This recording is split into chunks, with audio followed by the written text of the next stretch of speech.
بسم اللہ الرحمن الرحیم۔ سامعین و ناظرین محترم، خالق فطرت، خالق لم یزل، رب کائنات، رب العالمین نے محمد رسول اللہ صلی اللہ علیہ وسلم رحمت للعالمین کے ذریعے اپنے تمام بندوں کی ہدایت کے لیے علم و عمل، حکمت اور دانائی کی جو روشنی عطا فرمائی ہے، اس روشنی کا نام قرآن کریم ہے جو ہدی للعالمین ہے۔ قرآن کریم رب تعالیٰ کی طرف سے عطا کردہ ایک بہت بڑا معجزہ ہے، اور اس معجزے کے اعجازات معجزات میں سے ایک واقعہ آپ کی خدمت میں پیش کرنے لگا ہوں کہ دنیا میں بہت سے ایسے افراد ہیں جنہیں قرآن کریم کے معجزات کا تجربہ ہوا ہے۔ ایک آدمی جو 1947 میں قیام پاکستان کے بعد بھارت کو چھوڑ کر پاکستان کی طرف ہجرت کرتا ہے، وہ شخص یہ کہتا ہے کہ اکتوبر 1947 میں جب پورے پنجاب میں فسادات ہو رہے تھے اور دہلی بھی اس کی زد میں تھا، میں گھر سے نکل کر لاہور جانے کے لیے ریلوے اسٹیشن پر پہنچا۔ میرے پاس ایک چھوٹا سا قرآن کریم بھی تھا جو میں نے اپنے سینے سے باندھ لیا۔ جب گاڑی امرتسر پہنچی تو ہندو اور سکھ بلوائیوں نے حملہ کر دیا اور مسلمان مسافروں کو ٹرین سے اتار کر اسٹیشن پر کھڑا کر کے ان پر ریفلیں تان لی، فائر کھول دیے گئے۔ قیامت کا سامان تھا، چاروں طرف مسلح ہندو اور سکھ نہتے مسلمان مردوں پر، عورتوں پر، بچوں اور بوڑھوں پر گولیاں برسا رہے تھے۔ وہ شخص یہ کہتا ہے کہ دفاع کا ایک ہی طریقہ تھا کہ زمین پر لیٹ جائیں۔ مجھے خیال آیا کہ اگر میں زمین پر لیٹ گیا تو میرے تو سینے کے ساتھ قرآن کریم لگا ہوا ہے، تو قرآن کریم کی بے حرمتی ہوگی، تو قرآن کریم کی بے حرمتی کر کے میں رب تعالیٰ کو کیا منہ دکھاؤں گا؟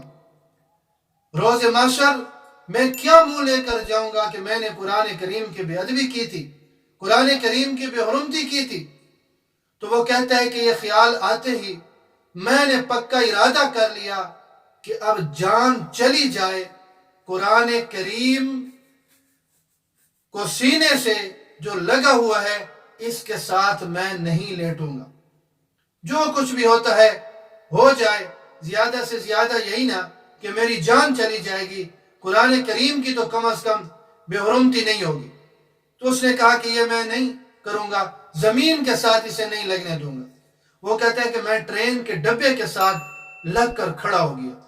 اب قرآن کریم کا اپنی آنکھوں سے اس نے یہ معجزہ دیکھا کہ وہ کہتا ہے کہ سکھ اور ہندو بلوائیوں نے تمام کے تمام جو ہے وہ اپنے فیر کھول دیے، فائرنگ شروع کر دی، گولیاں برسانی شروع کر دی۔ تو وہ کہتا ہے کہ میرے دائیں سے بھی گولیاں گزرتی تھیں، میرے بائیں سے بھی گولیاں گزرتی تھیں، اوپر کی طرف سے بھی گولیاں گزرتی تھیں، اور سارے ڈبے کے جو ٹرین کا ڈبہ تھا اس کے جو شیشے تھے سارے چکنا چور ہو گئے، سارے ختم ہو گئے۔ اور جب یہ افاقہ ہوا، کچھ صبر ہوا کہ ان کے پاس گولیاں ختم ہو گئی تھیں، یا انہوں نے سمجھا کہ اب ہم نے اپنا کام تمام کر لیا ہے، تو وہ کہتا ہے کہ میں بالکل صحیح سالم تھا، محفوظ، بالکل محفوظ۔ جب میں نے ڈبے کے جس سائڈ پر میں لگا ہوا تھا، جب میں نے اس جگہ کو دیکھا تو وہ جگہ ساری کی ساری گولیوں سے چھلنی ہو چکی تھی، یعنی جہاں پر ڈبے کے ساتھ میرا جسم لگا ہوا تھا وہ جگہ بھی ساری کی ساری چھلنی ہو چکی تھی۔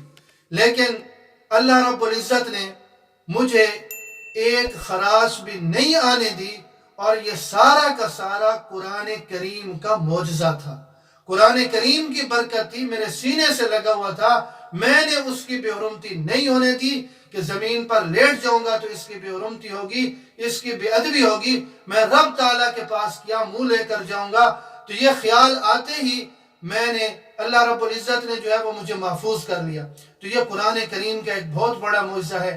اس شخص نے خود اس کا مشاہدہ کیا ہے، خود اس کے ساتھ گزری ہے۔ اس آدمی نے یہ بیان کیا کہ رب تعالیٰ نے جو یہ اپنی کتاب اور اپنا کلام مسلمانوں کو عطا فرمایا ہے، یہ بہت بڑا معجزہ ہے۔ اللہ رب العزت ہمیں اس سے ہدایت اور رہنمائی لینے کی توفیق نصیب فرمائے۔